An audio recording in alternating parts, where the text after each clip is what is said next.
How Atari went from gaming pioneer to landfill legend. In the summer of 1983, under the cover of darkness, a convoy of trucks rolled into the Alamogordo landfill in New Mexico carrying what would become one of the most infamous cargo loads in entertainment history. Millions of Atari cartridges, consoles, and computer equipment were dumped into a hastily dug pit, then crushed by steamrollers and buried under tons of concrete and dirt. This wasn't just the disposal of unsold inventory, it was the burial of an empire. The company that had literally created the video game industry, that had transformed Pong from a simple tennis simulation into a cultural phenomenon that generated over $4 billion in revenue, was now secretly disposing of its failures in the New Mexican desert. Atari, founded just 11 years earlier in a bedroom in Santa Clara, California, had risen faster than any entertainment company in history, only to collapse even more spectacularly. The landfill burial wasn't just about getting rid of excess cartridges. It was a desperate attempt to hide the evidence of decisions so catastrophically bad that they nearly killed the entire video game industry and turned the most recognizable name in gaming into a punchline that would echo through decades. The story begins in 1972 when Nolan Bushnell, a 29-year-old engineer with a passion for both technology and business, scraped together $500 to start Atari in his daughter's bedroom. Bushnell had already failed once with a company called Syzygy, but he was convinced that interactive electronic entertainment was the future. The name Atari came from the Japanese board game Go, meaning roughly, "I am about to attack your stones," which proved prophetic for a company that would aggressively attack and conquer the entertainment industry. Their first product, Pong, was absurdly simple, 2 rectangular paddles bouncing a square ball back and forth. But it was revolutionary because it was interactive television. When they installed the first Pong arcade machine at Andy Capp's Tavern in Sunnyvale, California, it broke down within days, not from technical failure, but because it was so popular that the coin mechanism had jammed from being stuffed with too many quarters. By 1975, Atari had sold over 100,000 Pong machines worldwide, generating revenues that jumped from $3.2 million to over $40 million in just 1 year. But Bushnell's real genius wasn't in creating Pong. It was in recognizing that the future of gaming lay not in arcades, but in American living rooms. The home console revolution began in 1977 when Atari launched the Video Computer System, later renamed the Atari 2600, a wooden-paneled box that would become as iconic as the television sets it connected to. Unlike Pong machines that played one game, the 2600 used interchangeable cartridges, creating an entirely new business model where hardware sales drove software sales in perpetuity. The system launched with 9 games including Combat, which came packed in with every console, and sold for $199, roughly $900 in today's money. But the real breakthrough came in 1980 when Atari paid $25 million for the rights to create a home version of Space Invaders, the addictive Japanese arcade game that had become so popular in Japan it caused a national coin shortage. The Space Invaders cartridge became the first killer app of the video game industry, quadrupling 2600 sales and proving that consumers would pay premium prices for arcade-quality experiences at home. By 1982, Atari was selling over 12 million cartridges annually and had captured 80% of the home video game market, making it the fastest-growing company in American history and turning video games into a $3.8 billion industry that was larger than Hollywood box office receipts. But success bred arrogance, and arrogance bred the kind of management decisions that would become business school case studies in corporate hubris. By 1976, Nolan Bushnell had sold Atari to Warner Communications for $28 million, staying on as chairman but gradually losing control to corporate executives who viewed video games as a fad to be milked rather than an industry to be built. Warner installed Ray Kasser, a former Burlington Industries textile executive, as CEO in 1978, a man who famously referred to game developers as towel designers and treated creative talent as disposable. The company's corporate culture shifted from the freewheeling innovation of Silicon Valley to the buttoned-up bureaucracy of East Coast conglomerates. Kasser implemented strict dress codes, eliminated profit sharing for developers, and refused to give game creators any credit on their products, treating them like anonymous factory workers rather than artists. This led directly to the departure of Atari's most talented programmers, including David Crane and Larry Kaplan, who left in 1979 to form Activision, the first third-party game developer.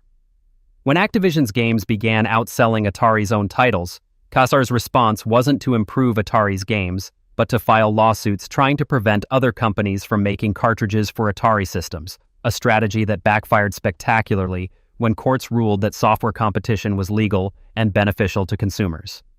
The beginning of the end came in 1982 when Atari made two decisions that would define corporate catastrophe for generations. First, they paid Steven Spielberg $25 million for the rights to create a video game based on E.T. the Extraterrestrial, the highest licensing fee ever paid for a video game and a sum that required selling over 4 million copies just to break even. Second, and more crucially, they gave programmer Howard Scott Warshaw just 5.5 weeks to create the game in time for Christmas sales, a timeline so compressed that even Warshaw, who had successfully created Raiders of the Lost Ark for Atari in just 10 weeks, knew it was impossible. The ET cartridge that resulted was so fundamentally broken that players routinely fell into inescapable pits. The graphics were incomprehensible even by 1982 standards, and the gameplay was so frustrating that most players gave up within minutes.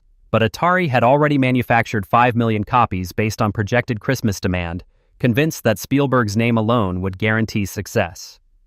When E.T. hit store shelves in December 1982, it became the fastest-selling video game in history for exactly 1 week, until word of mouth spread and returns began flooding back to stores.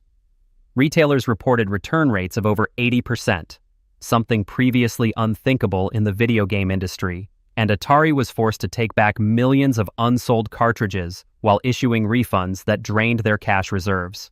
Simultaneously, Atari compounded the ET disaster with an even more baffling decision regarding Pac-Man, the most popular arcade game in America and a guaranteed hit for home consoles. Despite having unlimited time and resources, Atari assigned just one programmer, Todd Fry, to convert the arcade sensation to the 2600, and then imposed technical limitations that made the game barely recognizable. The Pac-Man that appeared on Atari systems had flickering graphics, missing sound effects, and gameplay so different from the arcade version that it felt like a completely different game. More disastrously, Atari manufactured 12 million Pac-Man cartridges for a system that had only 10 million active users, somehow believing that demand would be so high that consumers would buy multiple copies or that Pac-Man alone would drive massive new hardware sales. When Pac-Man sales stalled at 7 million copies, Atari was left with 5 million unsold cartridges and the crushing realization that even guaranteed hits could fail when executed poorly. The combination of ET and Pac-Man failures stuck Atari with over 8 million unsold cartridges, representing hundreds of millions of dollars in losses and warehouse space that was costing the company $1 million per month in storage fees. The video game crash of 1983 began with Atari but quickly spread throughout the industry like a financial contagion. Consumer confidence in video games evaporated as word spread about broken games, false advertising, and systems that crashed or froze during play. Toy stores that had dedicated entire aisles to video games began clearancing inventory at 90% discounts just to free up shelf space for other products. Third-party developers who had flooded the market with low-quality games found themselves unable to sell inventory that had cost millions to produce and manufacture. Atari's stock price collapsed from a high of $60 per share to under $10, wiping out billions in shareholder value and forcing Warner Communications to write off over $500 million in losses, one of the largest corporate write-offs in American business history at that time. By the end of 1983, video game industry revenues had fallen from $3.8 billion to just $100 million, a collapse so severe that many industry observers declared video games a dead fad that would never recover. The crash wasn't just about Atari, it was about an entire industry that had prioritized quantity over quality and had forgotten that consumer trust, once lost, is nearly impossible to rebuild. The infamous landfill burial in Alamogordo was both a practical solution and a symbolic admission of defeat. Faced with millions of unsold cartridges that were costing more to store than they were worth, Atari needed a disposal method that was both cost-effective and confidential. The New Mexico landfill was chosen because it was remote, because local officials were cooperative, and because the desert environment would preserve the buried materials indefinitely, preventing any future embarrassment from leaked photos of decomposing inventory. On September 22, 1983, 14 truckloads of Atari products were dumped into a pit measuring 20 feet wide, 30 feet long, and 30 feet deep, then crushed by steamrollers to prevent scavenging and covered with concrete to prevent excavation. The burial included not just E.T. and Pac-Man cartridges, but also unsold consoles, computer equipment, and games spanning Atari's entire catalog, representing nearly every product the company had ever made. Local newspapers reported the event, but Atari officials denied it was happening even as residents could see the trucks and smell the crushing plastic, creating an air of mystery and conspiracy that would persist for over 30 years until documentary filmmakers finally excavated the site in 2014, confirming that the burial had indeed occurred and recovering hundreds of perfectly preserved cartridges that immediately became collector's items worth more than they had ever been worth as retail products. Recovery seemed impossible, but Atari's attempts to reinvent itself only accelerated the company's decline into irrelevance. In 1984, Warner Communications sold the home console division to Jack Tramiel, founder of Commodore, for $240 million in promissory notes, effectively giving away a company that had been worth over $2 billion just 2 years earlier. Tramiel split Atari into two companies: Atari Corporation, which would focus on home computers and consoles, and Atari Games, which continued to operate arcades and was sold separately to Namco. The strategy was to abandon the crashed video game market entirely and compete with Apple and IBM in personal computers, launching the Atari ST series in 1985 with the slogan, "Power without the price." The ST computers were technically impressive and competitively priced, finding success in Europe and among musicians who used them for digital audio production, but they failed to gain traction in the American market, where Apple and IBM had already established dominance. Meanwhile, Nintendo was quietly rebuilding the American video game market with the Nintendo Entertainment System, using strict quality control and marketing that deliberately avoided calling their products video games, instead positioning the NES as an entertainment system to distance themselves from the Atari-led crash. Atari's final act stretched across a decade of increasingly desperate attempts to recapture relevance in industries that had moved beyond them. In 1987, they launched the Atari 7800 console, a technically superior system that was compatible with old 2600 cartridges. But by then, Nintendo controlled 95% of the American video game market, and retailers were reluctant to stock competing systems. The 1989 Atari Lynx was the world's first color handheld gaming system, featuring advanced graphics and innovative games, but it was bulky, expensive, and launched the same year as Nintendo's Game Boy, which despite inferior technology became a cultural phenomenon through superior marketing and game library. Most catastrophically, the 1993 Atari Jaguar was marketed as the world's first 64-bit gaming console, promising arcade-quality graphics and revolutionary gameplay, but its complex architecture made it nearly impossible to program for, resulting in a game library of fewer than 70 titles, most of which showcased the system's limitations rather than its potential. The Jaguar sold fewer than 250,000 units and was discontinued in 1996, making it Atari's final attempt at hardware manufacturing and cementing their reputation as a company that consistently promised more than they could deliver.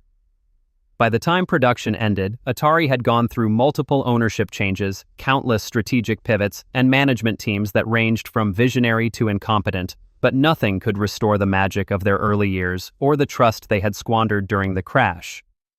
The ultimate tragedy of Atari isn't just that they failed, but that their failure was so completely preventable and their influence so permanently significant. They created not just an industry but an entire cultural phenomenon that transformed entertainment, technology, and the way humans interact with electronic media. Yet they managed their success so poorly that their name became synonymous with corporate incompetence rather than innovation.